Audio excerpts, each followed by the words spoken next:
Bonjour Franck. Comment expliquer qu'une personne ayant subi de la maltraitance durant son enfance par ses parents et d'abus sexuels de tierces personnes ait beaucoup de difficultés à se trouver dans son identité sexuelle? C'est un ressenti qui m'a suivi pendant longtemps. Je me sentais et maintenant encore comme androgyne.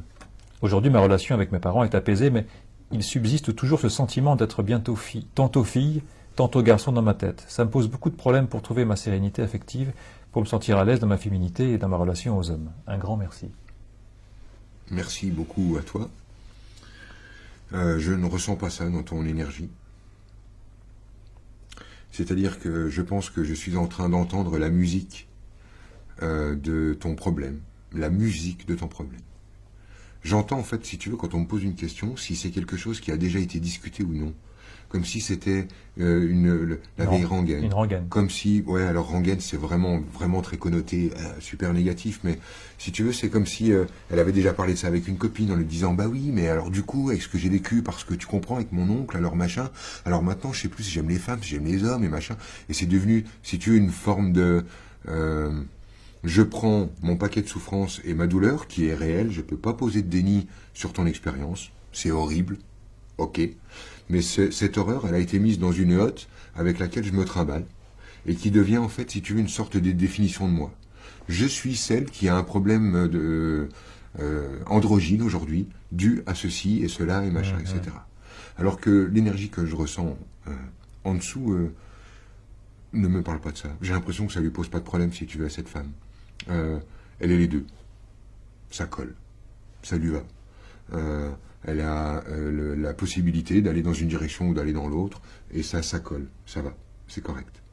Qu'est-ce qui colle pas alors pour elle? Ce qui colle pas, c'est... ce qui colle pas, si tu veux, c'est qu'elle a mis sur ses yeux une espèce de lentille pour vérifier que les gens en face d'elle la trouvent bien anormale. C'est-à-dire que c'est comme si son androgynité lui permettait de porter l'étendard de celle qui est différente. De celle qui n'est pas comme nous. C'est le bénéfice secondaire? C'est le bénéfice secondaire. C'est-à-dire, je regarde la vie de façon à ce que la vie me prouve que je ne suis pas comme les autres. Du coup, posant ce filtre sur son regard, le premier truc qu'elle veut vérifier chez les autres, c'est que les autres la trouvent bel et bien bizarre. Et finalement, il y a un tel bénéfice à ça qu'elle préfère vérifier que oui, comme d'habitude, comme d'habitude, on me prend pour quelqu'un d'anormal, alors qu'au fond, c'est sa joie, parce que ça la rend exceptionnelle. Mais cette petite nourriture d'être exceptionnel 5 minutes ne rassure pas, n'assoit pas son personnage.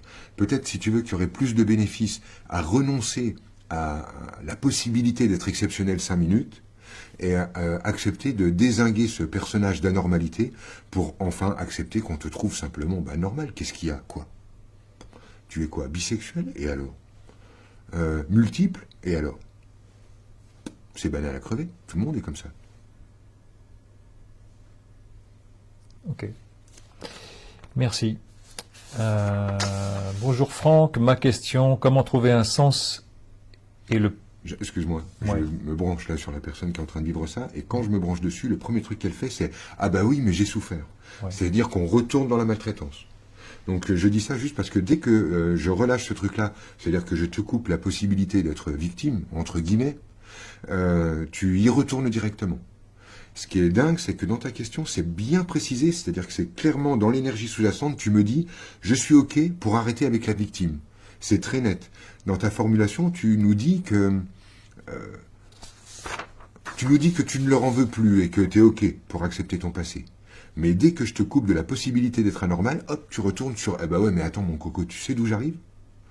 Et j'ai aucun mépris, je mets pas de distance là-dessus. Ce que tu as vécu, c'est horrible, point barre, il n'y a pas à excuser ça. C'est dégueulasse et je suis bien d'accord avec toi.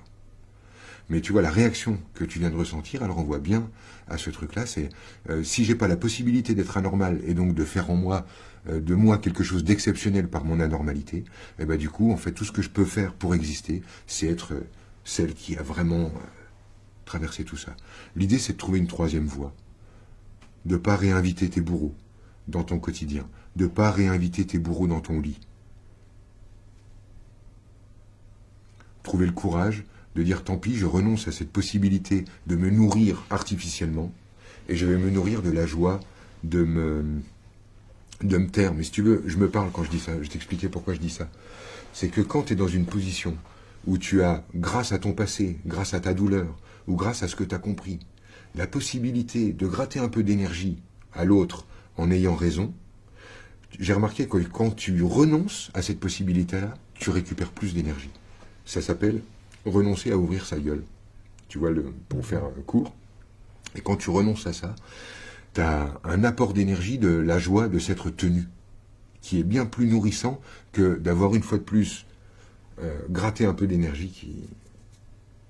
Oui, je vois bien en quoi renoncer à avoir raison, ça peut fonctionner, mais là, elle a un double enjeu, c'est renoncer à être victime et renoncer à avoir raison. Oui, c'est ça. Mais renoncer à être victime, je pense qu'elle a fait le pas.